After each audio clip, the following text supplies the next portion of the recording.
Hi, listeners. It's Jenn. This week, we have a special treat for you. I had the privilege of interviewing one of my favorite bands, Goons. The interview was so much fun that we decided not to edit anything out. So, you'll get my interview with the Goons in 2 parts. Episode 1 will air this Monday, and Episode 2 next Monday. So please enjoy this special 2-part series featuring Goons. Hey, Sydney. Hey, Cole. Hey, Jen. Hey, Jen. What are you listening to this week?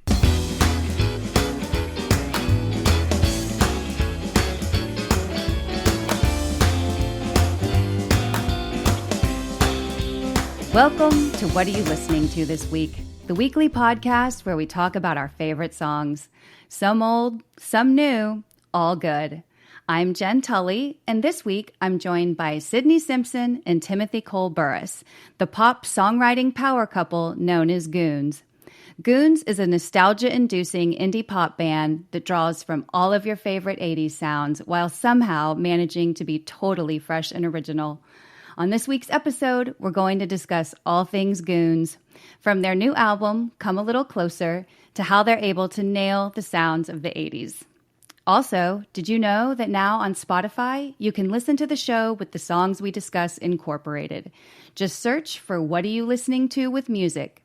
If you're not listening on Spotify, be sure to give the playlist a listen and then tune into our conversation. With that, let's get started. Goons, I cannot wait to talk about your music. We can't either. We're so happy that you had us on the podcast. We're excited to be here. This is way too much fun. I love this. Yay! Me too. And so we started with being really pleasant and excited to be here, and then I give you this really terrible assignment, right? Yes.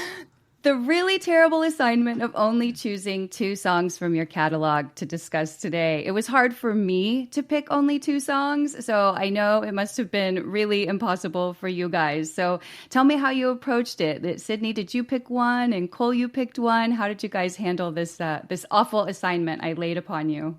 Well, I think it's handy that so far we have 2 major bodies of work that we have. There's the first album that we put out that Cole wrote primarily, and then our second album that just came out in the past month, and we really co-wrote and collaborated on that together. So it was like, why don't we pick one from each of those projects that we think has just really represented some of the best of each of those kind of seasons in our writing and in what Goons has become. And so we just picked a song from each of those. Yeah, and it was not easy because we may be a small indie band, but we were counting up our songs recently that we have released. I think we have 27 songs on Spotify. Mm-hmm. So it's a big body of work for us to sift through. But we kind of just picked what our first, we thought about it very, very briefly, and kind of with our gut instinct, we're like, I think these 2 songs would be good. we actually both pretty much had a pretty gut instinct. We were both pretty much on the same page of which ones we would pick, so that was handy. Yeah. Excellent. Yeah, no brawls. I don't want anyone fighting or bands breaking up over this for sure. So save that for the songwriting session. That's right. Tell me what song you chose first. The first one that we jumped to is called To the Sky, and it was one of the most recent songs that we wrote. And I had kind of had the idea, ever since I was a kid, I have loved Phil Collins, and I've loved Tarzan and the Tarzan soundtrack.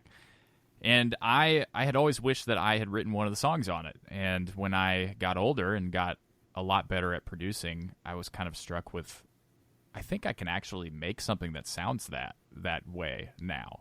And so I did. I came to Sydney with a kind of idea where I was like, I want to write something that sounds like we're in the jungle that would basically have come off of the Tarzan soundtrack. And so that's how it began, and it kind of became one of our favorite songs on the album, and so far it's the most streamed song on our new album. So it's widely accepted and widely liked, which is wonderful. I love it. Well, you'll hear me say this a lot. Really, there's not a song that I don't love. And I can confirm that you have 20 songs on Spotify currently because I have them all living in a playlist that I keep on constant repeat. So yes, that's right. That's the right number. And in regards to the Sky, it's interesting that you brought up Phil Collins and Tarzan. I can totally hear it now. But the notes that I wrote when I first heard it is that I get a little bit of like Lionel Richie All Night Long. Yes. I get a little bit of Billy Ocean, Caribbean Queen. I even got a little bit of like La Isla Bonita, a little bit of Madonna, right? And so again, every time I listen to your music, I'm amazed at how many influences I can hear in it without it sounding derivative, right? It doesn't sound like you're copying it. It doesn't sound like a cover song. It doesn't even sound like musical theater, which I feel like it could easily cross into. It just sounds like these songs were literally marinated in 80s music. And like what you've taken is sort of the best of all of it.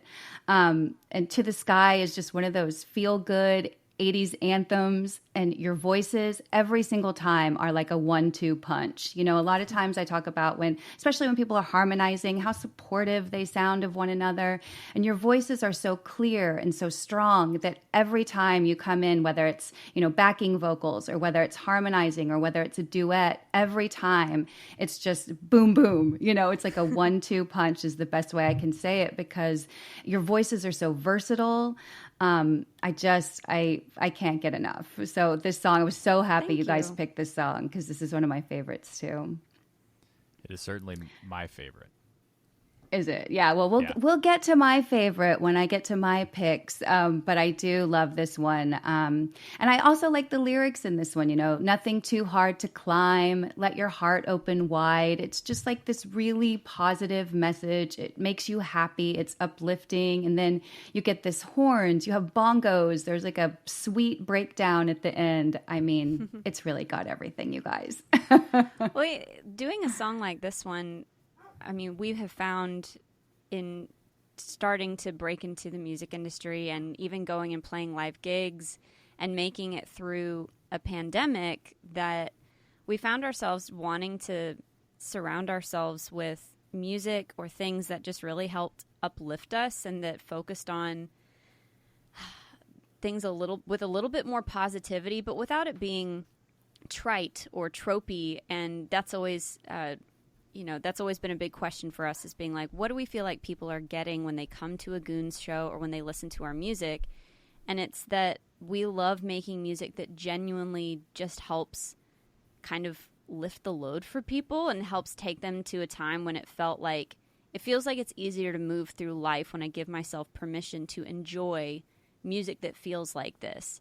And I think Cole, To the Sky, is a really great example of how hard Cole has worked individually as a producer to learn how to take the most of his skill set and create. I mean, all of the sounds in To the Sky were created on a computer.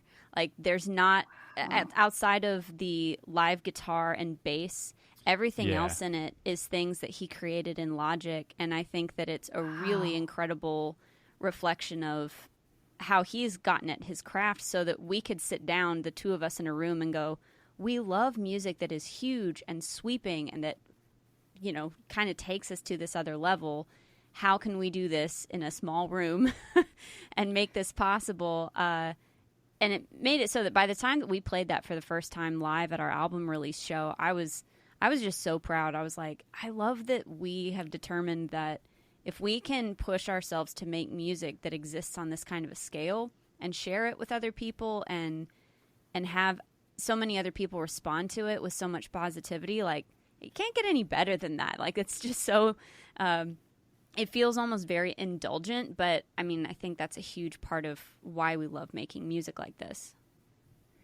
Yeah, and it feels, like just to further that, it feels indulgent to me to listen to it, to be able to go back to that time when it was so simple and things were more positive. You didn't have the darkness in the news. I mean, of course, it wasn't all good news in the 80s. I'm not suggesting that, but it wasn't so constant, right? You didn't have a 24-hour news cycle. You didn't have cell phones. You weren't accessible all the time. You weren't buried in it. And I've said this before on the show, that especially, with art that that came during the pandemic, I always heard people saying, especially as we were starting to come out a little bit, like, oh, when are things going to get back to normal? When are things going to get back to normal? And I can always remember thinking, like, I don't want it to go back to normal. I want it to go forward to better. Right. And that's what this does for me. This, like, I think a lot of us during COVID, like, kind of cut the cord on stuff that just wasn't serving us or wasn't making us happy. And this is something that does feel so indulgent for me to dive into every time and just be like, oh, I get to go to this place that's so happy and so fun and so innocent. And again, you guys can just, your voices just soar on some of the tracks, and it just you take me with you every single time. So I thank you for that, and I love it. I love that about your music. Well, we talked a little bit about something from the new album, so let's talk about your second pick, which was from the first album, Year of the Goon. Yes, yeah. Our second pick was Fight the Feeling from Year of the Goon. And that's actually one of the first songs that I ever wrote for this project. Wow. And yeah, I was listening to, it's funny, the new album, we tried to make it feel in some ways like it's similar to the old album, but they are very fundamentally different in their sound textures. Yep. I think Sydney had said at one point when this album came out that our first album was centered around the word drive, and our second album was centered around the word dance or groove. Dance and groove, yeah. Yes. Yeah, and when agree. I wrote Fight the Feeling, I was listening to a lot of Talking Heads and a lot of Journey. And I have always loved with all of my heart the power harmonies of the 80s that Journey used to do. When they would have these big builds for like 3 minutes of their song, and then all of a sudden there'd be like 5 male voices just absolutely stacked destroying on top of each other. Yeah, it's just so, yes. I just thought it was so cool.